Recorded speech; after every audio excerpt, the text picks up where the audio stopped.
Witchcraft. What it is and what it isn't. In modern times, I have seen a lot of New Age practice being marketed as witchcraft. Crystals, essential oils, and strange herbs being thrown into bottles. I'm here to tell you today that witchcraft is no longer what it seems to be. Witchcraft is being resold to us as something that is a perversion of what it originally was. Witchcraft is dying, in a sense. True witchcraft is no longer being practiced by many people who call themselves witches. Real witchcraft, at its core, is being taken away and slowly over the years, losing its efficacy as a term. Real witchcraft is dying. What do I mean by this? Witchcraft, as a term, is a powerful term that invokes fear into the hearts of men. It is something that should be feared, not something that should be played with, not something that should be made an aestheticized, and turned into a fetish.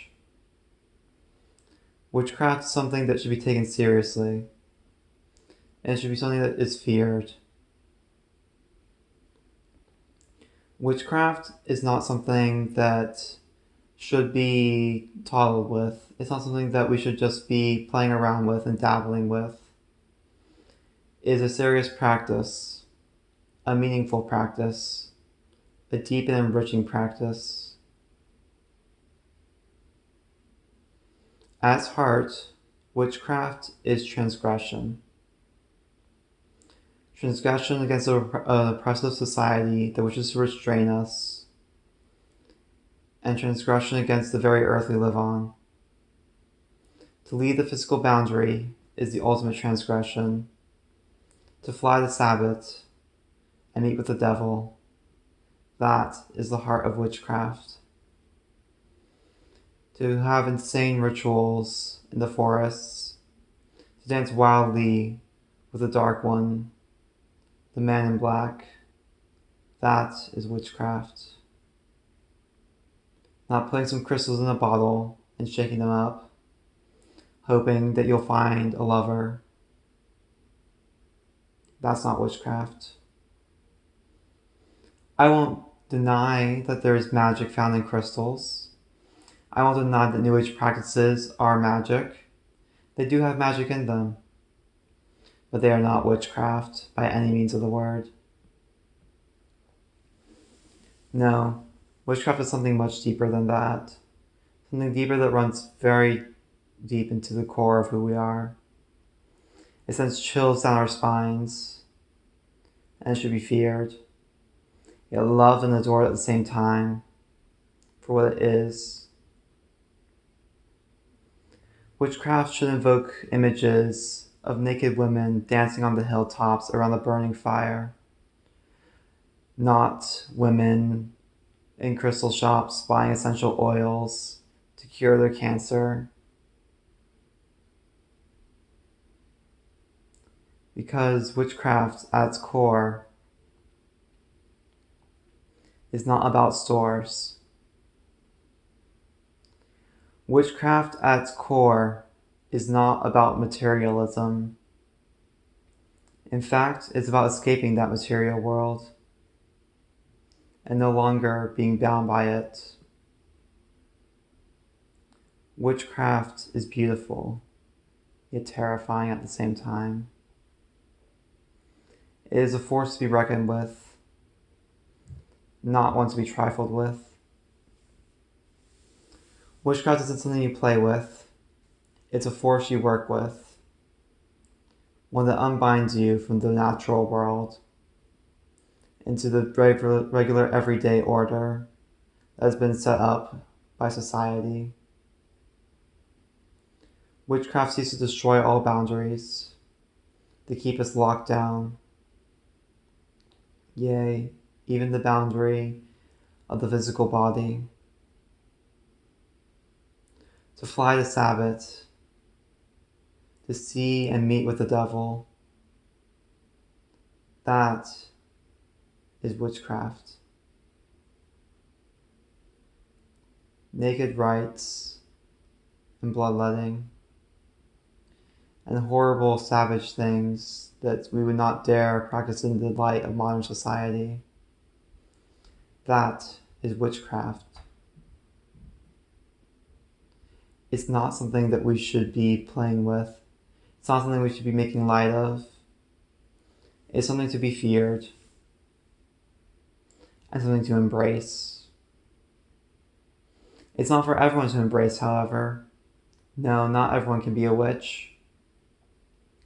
For if everyone were to be a witch, there'd be no transgression. No. Witchcraft is born out of something in society that makes us say no. It makes us put our foot down and say, no, we won't take this anymore. Witchcraft is rebellion, revolution, a real revolution, not a Tumblr post or a Twitter tweet saying that you're anti-patriarchy, hex the patriarchy, down with man. It's something far deeper than that. Rituals that liberate yourself and your mind from everything that society has taught you. Witches would take a cross and trample it in the old days, spitting on it and howling at the moon because of what it symbolized to them. Oppression. Witchcraft comes from oppression, and witchcraft should not be born out of acceptance. Witchcraft will never be witchcraft if it is accepted in the modern eye. Real witchcraft comes from our deepest part of ourselves that says no. It says we will no longer be slaves. We'll be free. We'll be wild as the wind, as crazed as the beasts of the land, as hungry as the desires of mankind wish to see. Witchcraft differs from other magical practices in the sense that, no, it's not something that's organized. It's not something that is freshly cut together and made to look pretty. Witchcraft is not an aesthetic. No, rebellion will never have a pretty aesthetic. Real rebellion will be bloody and terrifying and something that we'll have no control over until it is ready to calm down and reorganize itself and get its composure until the next rebellion comes after it, and the next, and the next, until we are truly liberated fully. Liberation takes steps and takes time. However, the liberated man is free to traverse the world, and the liberated woman is free to fly as high as she desires.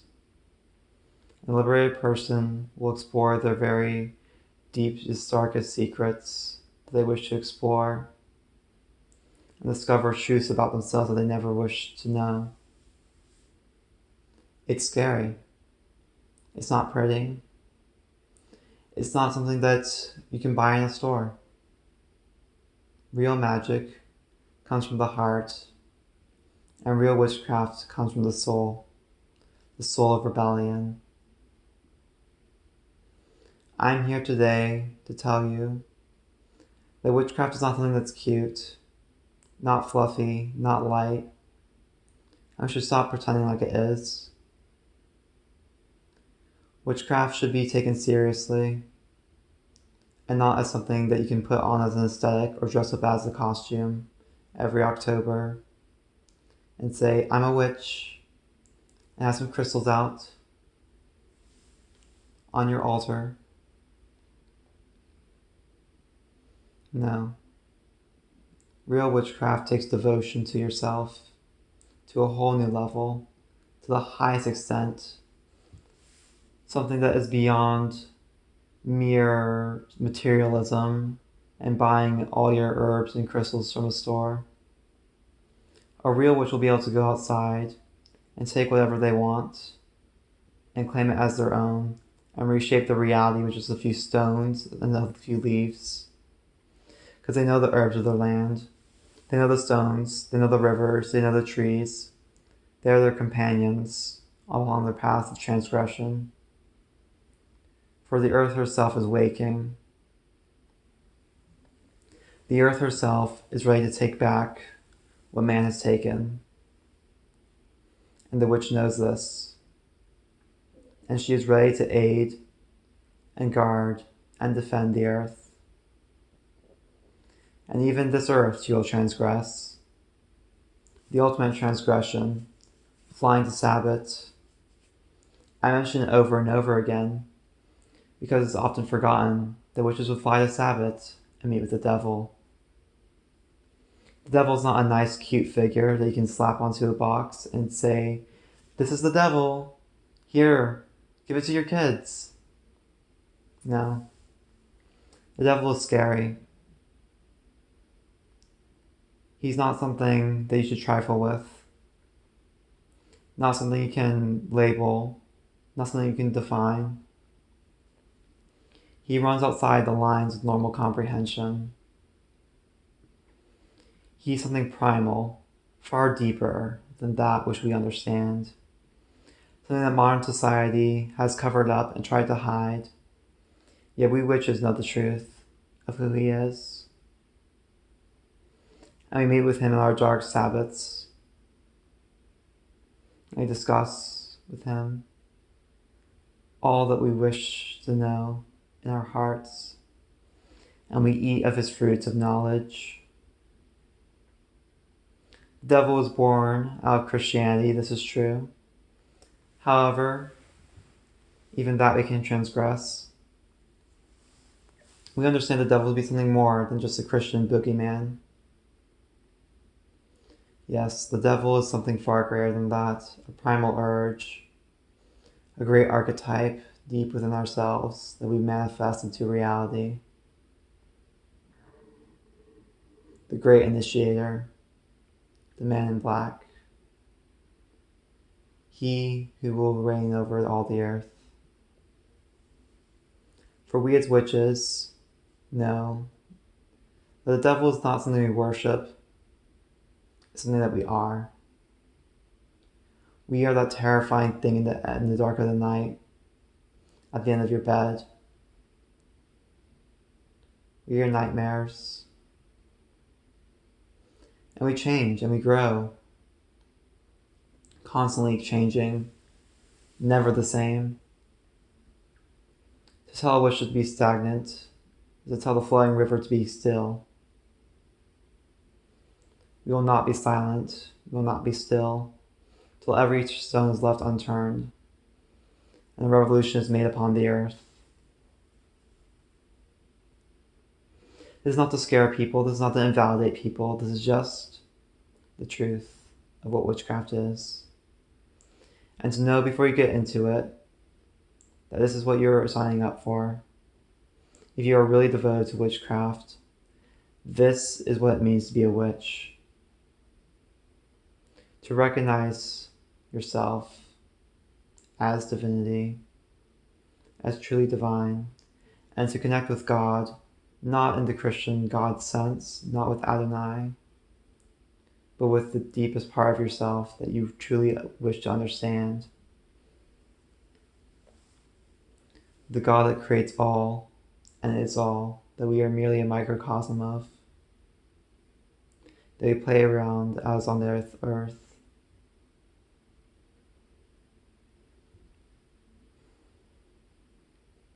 And that is witchcraft.